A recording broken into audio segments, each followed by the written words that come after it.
আসসালামু আলাইকুম। কেমন আছেন বন্ধুরা? আল্লাহর রহমতে আলহামদুলিল্লাহ আমি অনেক ভালো আছি। বন্ধুরা, আজ ভীষণ লোভনীয় স্বাদের একটা রেসিপি তৈরি করে আপনাদের সাথে শেয়ার করব। আজ আমি তৈরি করে দেখাবো চিকেন ফ্রাই। খুব সহজ পদ্ধতিতে চিকেন ফ্রাইটা তৈরি করব।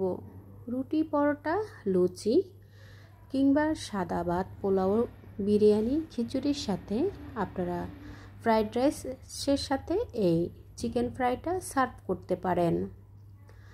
বন্ধুরা, চিকেন ফ্রাইটা দেখতে যতটা লোভনীয়, খেতেও কিন্তু ভীষণ মজা, তৈরি করাও কিন্তু অনেক সহজ। খুব সহজ পদ্ধতিতেই কিন্তু আজকের এই চিকেন ফ্রাইটা তৈরি করব।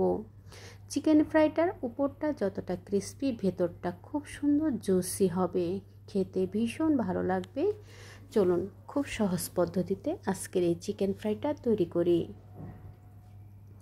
আমি এখানে রেগুলার কাট করে চিকেন কেটে নিয়েছি। খুব ভালোভাবে ধুয়ে পরিষ্কার করে পানিটা ঝরিয়ে নিয়ে এখন আমি ম্যারিনেট করে নেব। স্বাদ মতো লবণ দিয়ে দিলাম, 1 টেবিল চামচ লাল মরিচের গুঁড়া, 1 টেবিল চামচ হলুদের গুঁড়া, ধনিয়ার গুঁড়া 1 টেবিল চামচ, জিরার গুঁড়া 1 টেবিল চামচ, গরম মশলার গুঁড়ি 1 টেবিল চামচ, 1 টেবিল চামচ দিয়ে দিলাম চিলি ফ্লেক্স, 1.5 টেবিল চামচ দিয়ে দিলাম আদা রসুনের পেস্ট, সয়া সস দিয়ে দিলাম 1.5 টেবিল চামচ। বন্ধুরা, আমার এখানে প্রায় 1.5 কেজির মতো চিকেন আছে, সেই অনুযায়ী কিন্তু মশলাগুলো আমি ব্যবহার করেছি। আপনারা আপনাদের প্রয়োজন অনুযায়ী বাড়িয়ে কমিয়ে নিয়ে নিতে পারেন। আমি চিকেনটাকে রেগুলার কাট করে কেটে নিয়েছি। আপনারা চাইলে আরও ছোট করে কিংবা আরও বড় করেও কেটে একই প্রসেসে চিকেনটাকে ম্যারিনেশন করে নিতে পারেন। আমি 2 ঘন্টার জন্য ঢাকনা দিয়ে ঢেকে রেখে দিয়েছি। আপনারা চাইলে ওভারনাইট ম্যারিনেশন করে রেখেও পরের দিন চিকেনটাকে ভেজে নিতে পারেন। এখন আমি 2টা ডিম ভেঙে নিয়েছি স্বাদ মতো। এখানে আমি বিট লবণ দিয়েছি এবং এখানে আমি চাট মশলা দিয়েছি 1/2 চা চামচ দিয়ে এখন ভালোভাবে ডিমটাকে ফেটিয়ে নিয়েছি।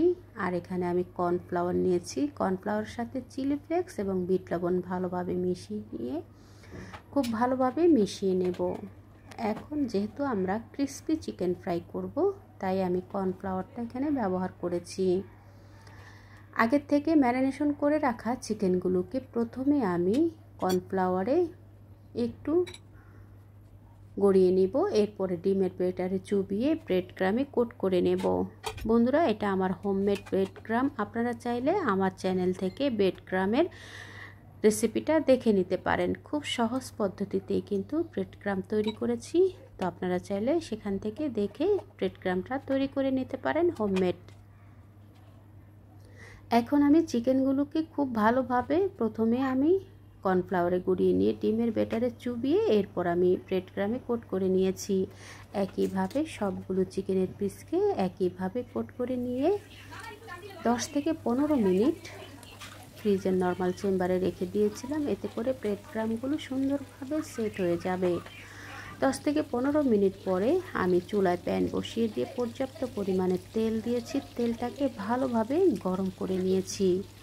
তেলটাকে ভালোভাবে গরম করে নেওয়ার পরে যতগুলো প্যানে ধরে সেই অনুযায়ী চিকেনের পিসগুলো দিয়ে প্রথমে আমি 5 মিনিট হাই হিটে জাল করে নিয়েছি।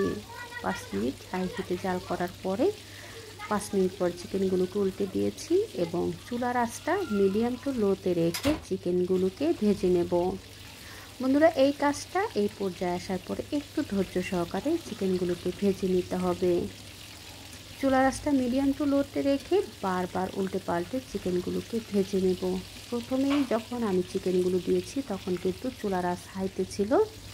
চুলার আঁচ লোতে রেখে চিকেনগুলো ভাজতে গেলে চিকেন থেকে পানি বেরিয়ে যাবে, তখন কিন্তু আর ক্রিস্পিনেসটা থাকবে না। যার কারণে প্রথমে চিকেনগুলোকে হাই হিটে 5 মিনিট ভেজে নিয়েছি। ভেজে নেওয়ার পরে চুলার আঁচ মিডিয়াম টু লোতে রেখে 10 থেকে 12 মিনিট বারবার উল্টে পাল্টে চিকেনগুলোকে ক্রিস্পি করে ভেজে নিয়েছি। বন্ধুরা, চুলার আঁচ দেখে নিশ্চয়ই আপনারা বুঝতে পেরেছেন, প্রথমে হাই হিট ছিল, পরবর্তীতে কিন্তু আমি মিডিয়াম আঁচে করে দিয়ে চিকেনগুলোকে বারবার উল্টে পাল্টে 10 থেকে 12 মিনিট আমি চিকেনগুলো ভেজে নিয়েছি। এখন আমি তেল ঝরিয়ে চিকেনগুলোকে তুলে নিচ্ছি। আর এই চিকেন ফ্রাইটা কিন্তু গরম গরম পরিবেশন করলে খেতে ভীষণ ভালো লাগে। বন্ধুরা, আপনারা চাইলে ফ্রাইড রাইস, বাসন্তী পোলাও, সাদা পোলাও কিংবা খিচুড়ি, বিরিয়ানির সাথেও কিন্তু আপনারা এই চিকেন ফ্রাইটা সার্ভ করতে পারেন। চাইলে আপনারা রুটি, পরোটা, নান, লুচির সাথেও কিন্তু এই চিকেন ফ্রাইটা সার্ভ করতে পারেন। অথবা চাইলে আপনারা বিকেলের নাস্তার জন্য কিন্তু গরম গরম এই চিকেন ফ্রাইটা তৈরি করে নিতে পারেন।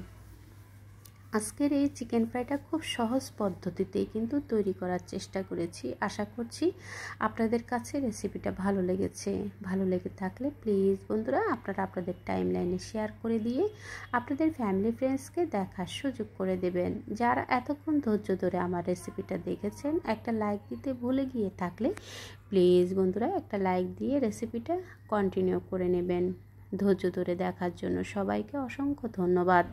যারা আমাকে আগের থেকেই সাপোর্ট করছেন, এখনও আমাকে সাপোর্ট করে যাচ্ছেন, সবাইকে অনেক অনেক ধন্যবাদ। যারা ফেসবুক পেজ থেকে রেসিপিটা দেখছেন এবং তাদেরকে সবাইকে রইল অসংখ্য ধন্যবাদ। ইউটিউব চ্যানেল থেকে দেখে থাকলে চ্যানেলটাকে সাবস্ক্রাইব করে দিবেন। ফেসবুক পেজ থেকে দেখে থাকলে পেজটাকে ফলো করে রাখবেন। এরকম নিত্য নতুন রেসিপি দেখার জন্য সবাইকে অসংখ্য ধন্যবাদ জানাই এবং আমন্ত্রণ রইল নিত্য নতুন রেসিপি দেখার। পরবর্তী রেসিপি দেখার আমন্ত্রণ রইল। দেখা হবে পরবর্তী কোনো রেসিপির সঙ্গে। সেই পর্যন্ত সকলের সুস্বাস্থ্য কামনা করছি। আল্লাহ হাফিজ।